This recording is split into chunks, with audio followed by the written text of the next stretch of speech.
पिता और पुत्र की कहानी।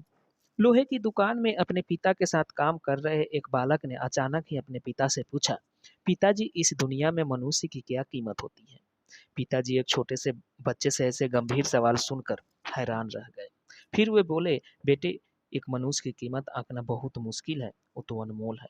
बालक ने फिर सवाल किया, क्या सभी उतना ही कीमती और महत्वपूर्ण है? पिताजी ने बोला, हाँ बेटे। बालक कुछ समझा नहीं। उसने फिर सवाल किया, तो फिर इस दुनिया में कोई गरीब तो कोई अमीर क्यों है? किसी की कम रिस्पेक्ट तो किसी की ज़्यादा क्यों होती है? सवाल सुनकर पिताजी कुछ देर तक शांत रहे और फिर बालक से स्टोर रूम में पड़ा एक लोहे के रॉड लाने को कहा। रॉड लाते ही पिताजी ने पूछा, इसकी क्या कीमत होगी? बालक ने बोला, 200 रुपये। पिताजी ने फिर बोला, अगर मैं उसके बहुत सारे छोटे छोटे कील बना दूं तो इसकी क्या कीमत हो जाएगी? बालक बहुत देर तक सोचकर बोला, तब तो ये और महंगा बिकेगा, लगभग 1000 रुपए का। पिताजी फिर बोले, अगर मैं इस लोहे से घड़ी के बहुत सारे स्प्रिंग बना दूं तो? बालक कुछ देर तक गन्ना करता रहा और फिर एकदम से उत्साहित होकर बोला, तब तो इसकी कीमत बहुत ज्यादा हो जाएगी पिताजी।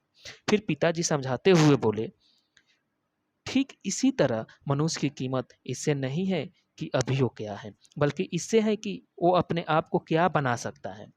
बालक अपने पिता की बात अच्छी तरह समझ चुका था। फ्रेंड्स, अक्सर हम अपनी कीमत आंकने में गलती कर देते हैं। हम अपनी प्रेजेंट स्टेटस को देखकर अपने आप को वैल्यूलेस समझने लगते हैं। लेकिन हम में हमेशा अथाह शक्ति होती है। हमारा जीवन हमेशा संभावनाओं से भरा होता है। हमारे जीवन में कई बार स्थितियां अच्छी नहीं होती हैं, पर इससे हमारी वैल्यू कम नहीं होती है।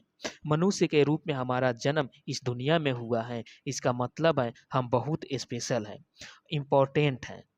हमें हमेशा अपने आप को इम्प्रूव करते रहना चाहिए और अपनी सही कीमत प्राप्त करने की दिशा में बढ़ते रहना चाहिए। धन्यवाद। जय हिंद।